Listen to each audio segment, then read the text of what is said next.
আজকের ভিডিওতে সবাইকে স্বাগত। আগের ভিডিওতে আমরা ব্যঞ্জন ধ্বনি ও বর্ণ নিয়ে বিস্তারিত আলোচনা করেছি। আজকের ভিডিওতে আমরা ব্যঞ্জন ধ্বনির বর্গীকরণ ও বিভিন্ন শ্রেণীবিভাগ নিয়ে আলোচনা করব। সবার প্রথমে জানব বর্গীয় ব্যঞ্জন সম্পর্কে। ব্যঞ্জন বর্ণমালার প্রথম 25টি বর্ণকে বর্গীয় ব্যঞ্জন বলা হয়ে থাকে। এই প্রথম 25টি বর্ণকে আবার 5টি সারিতে ভাগ করে প্রতিটি সারিকে একটি করে বর্গ হিসাবে ধরা হয়েছে। প্রতিটি সারির প্রথম বর্ণটির নামে সেই বর্ণের নামকরণ করা হয়েছে। যেমন ক, খ, গ, ঘ, উম। এই 5টি বর্ণ নিয়ে একটি বর্গ সৃষ্টি হয়েছে। এই 5টি বর্ণের মধ্যে প্রথম বর্ণটি হচ্ছে ক, তাই এই বর্গটির নাম হচ্ছে ক বর্গ।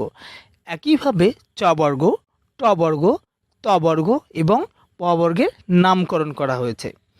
এক্ষেত্রে একটি বিষয় মনে রাখতে হবে যে বর্গীয় ব্যঞ্জন বর্ণের সংখ্যা 25টি হলেও কিন্তু বর্গীয় ব্যঞ্জন ধ্বনির সংখ্যা 23টি, কেননা ইয় এবং মূর্ধন্য বর্ণের কোনো উচ্চারিত রূপ নেই। সেটা আমরা আগের ভিডিওতেই বিস্তারিত জেনেছি। ক থেকে ম পর্যন্ত এই 25টি বর্ণ উচ্চারণের সময় জিভের কোনো না কোনো অংশ কণ্ঠ, মূর্ধা, তালু, দন্ত ও ওষ্ঠের স্পর্শ হয়, তাই এগুলোকে স্পর্শ বর্ণ বলে।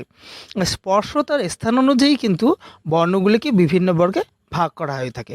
অর্থাৎ আমরা বলতে পারি ক বর্গের সকল ধ্বনির উচ্চারণ স্থান একই, চ বর্গের সকল ধ্বনির উচ্চারণ স্থান একই।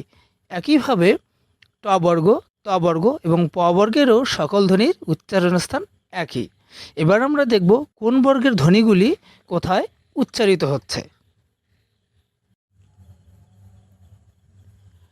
আমরা দেখতে পাচ্ছি যে ক বর্গের ব্যঞ্জন ধ্বনিগুলির উচ্চারণ স্থান কণ্ঠ, চ বর্গের ব্যঞ্জন ধ্বনিগুলির উচ্চারণ স্থান তালু, ট বর্গের ব্যঞ্জন ধ্বনিগুলির উচ্চারণ স্থান মূর্ধা, ত বর্গের ব্যঞ্জন ধ্বনিগুলির উচ্চারণ স্থান দন্ত, প বর্গের ব্যঞ্জন ধ্বনিগুলির উচ্চারণ স্থান ওষ্ঠ। এবার আমরা জানব অল্পপ্রাণ ও মহাপ্রাণ ধ্বনি কী। এখানে প্রাণ কথাটির অর্থ হচ্ছে শ্বাসবায়ু। যেসব ধ্বনি উচ্চারণের সময় শ্বাসবায়ু বা বাতাসের জোরের স্বল্পতা থাকে তাদের বলা হয় অল্পপ্রাণ ধ্বনি। যেমন ক, গ, চ, জ ইত্যাদি। এসব ধ্বনি উচ্চারণের সময় কণ্ঠনালী অল্প কুঞ্চিত হয়, ফলে স্বরপথে বাধাহীনভাবে শ্বাসবায়ু নির্গত হতে পারে। প্রতিটি বর্গের প্রথম ও তৃতীয় ধ্বনিটিকে বা বর্ণটিকে বলা হয়ে থাকে অল্পপ্রাণ ধ্বনি। এবার আমরা জানব মহাপ্রাণ ধ্বনি কি। যেসব ধ্বনি উচ্চারণের সময় শ্বাসবায়ু বা বাতাসের জোরের আধিক্য থাকে তাদের বলা হয়ে থাকে মহাপ্রাণ ধ্বনি। যেমন খ, ঘ, ছ, ঝ। এসব ধ্বনি উচ্চারণের সময় কণ্ঠনালী কুঞ্চিত হয়, ফলে স্বরতন্ত্রী দুটির মাঝে স্বরপথে বাধার সৃষ্টি হয়। আমরা যদি দেখি তাহলে দেখব খ, ঘ, ছ, ঝ এসব মহাপ্রাণ ধ্বনি উচ্চারণকালে শেষে হ মহাপ্রাণ ধ্বনিটি উচ্চারিত হচ্ছে। প্রতিটি বর্গের দ্বিতীয় এবং চতুর্থ বর্ণ বা ধ্বনিটিকে বলা হয়ে থাকে মহাপ্রাণ ধ্বনি। এবার আমরা জানব নাসিক্য ধ্বনি কাকে বলে।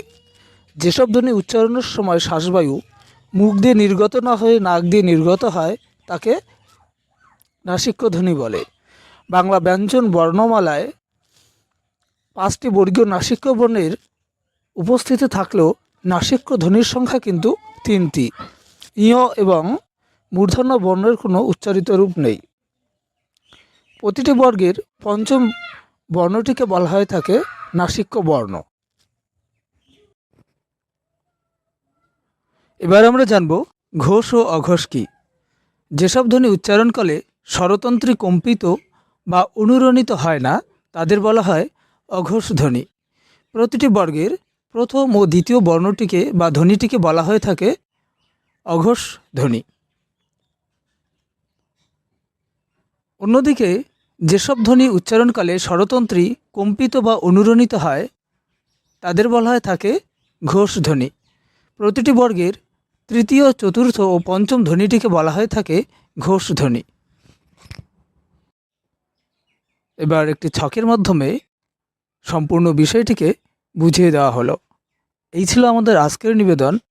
ভালো লাগলে অবশ্যই চ্যানেলটিকে সাবস্ক্রাইব, লাইক ও শেয়ার করবেন। ধন্যবাদ।